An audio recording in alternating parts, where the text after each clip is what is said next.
So I have several stories for tonight, and they all actually are related to orbits and planet and star formation.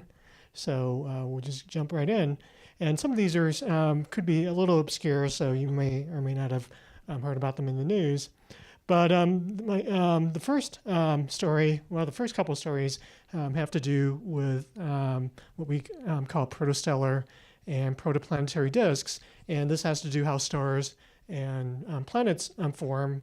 They collapse from these giant molecular clouds that are full of gas and dust, and gravity pulls them in to form the central star. And the gas and dust also collapses into a disk, and this disk feeds the star, so it's still accreting or growing from the gas that's being pulled in from gravity, and then the whatever is left over in the disk can also form planets. Now the question is, how exactly do planets actually form in this disk? And this is something that astronomers have been interested in for many decades, and actually going back hundreds of years, just because when we look at our solar system, we see hints of this early progenitor gas cloud, just because all the planets and asteroids and other debris in our solar system more or less lie in a disk as well. And part of the answer has to do with how the disk can actually collapse further. And so you can actually have something known as gravitational instabilities, where part of the disk becomes unstable, meaning the force of gravity due to the matter in that part of the disk overwhelms the gas pressure and the temperature of the disk. So the pressure, the hotter the gas, the higher the pressure, and that resists the gas collapsing. But if the gas manages to cool off or other things happen to reduce that pressure, then you can have portions of that disk collapsing to form a planet. And so this is a simulation, a computer simulation showing how planets can form from these gravitational instabilities.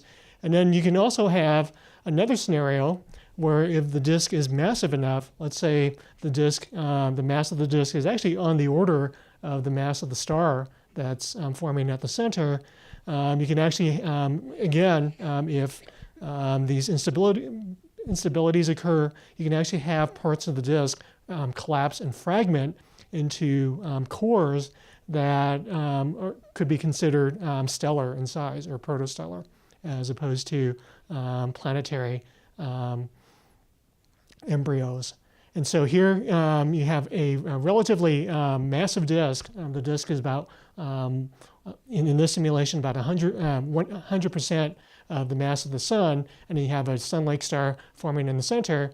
And so you have a number of protostellar cores collapsing, and what they do is they interact gravitationally with each other as they continue to orbit. And so you can see here two smaller cores are now just about to combine, and then there's a bunch of cores here that are interacting, and they will combine as well. And this one got ejected out of those close interactions. So these disks not only have gravity, but the gravity affects the orbits of the cores that form, and then over time, the mass of the disk itself slowly dissipates as it's being accreted onto the star or onto either the protostar and or the protoplanetary embryos.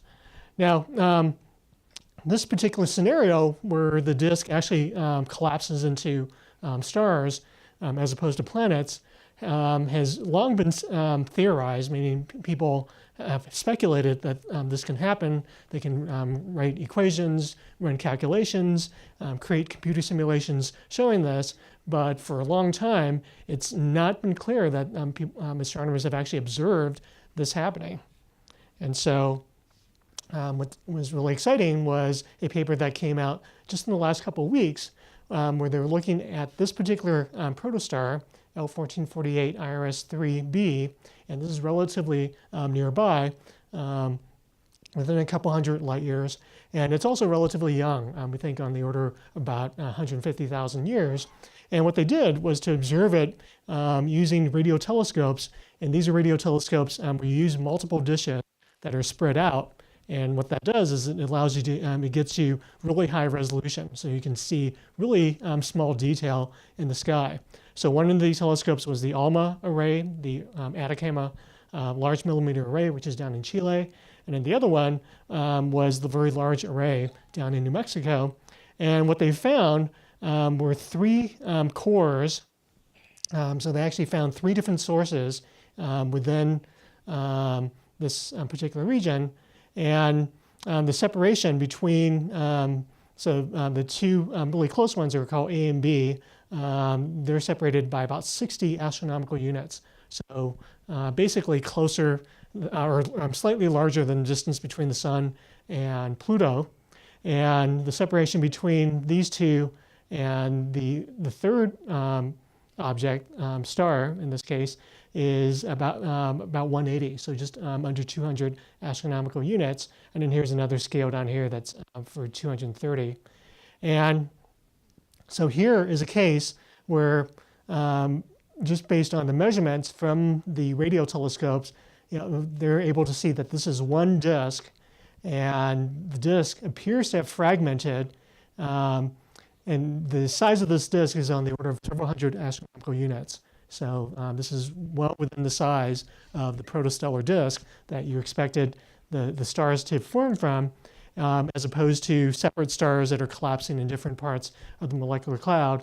And the authors of this paper show that the conditions of the disk where this particular star is, that third star, are actually consistent to what you would expect for the cloud to gravitationally collapse. So for this part of the cloud to be unstable and collapse to form a star. So here we have really firm and pretty good evidence that this type of star formation actually happens. So it's not just theoretical anymore.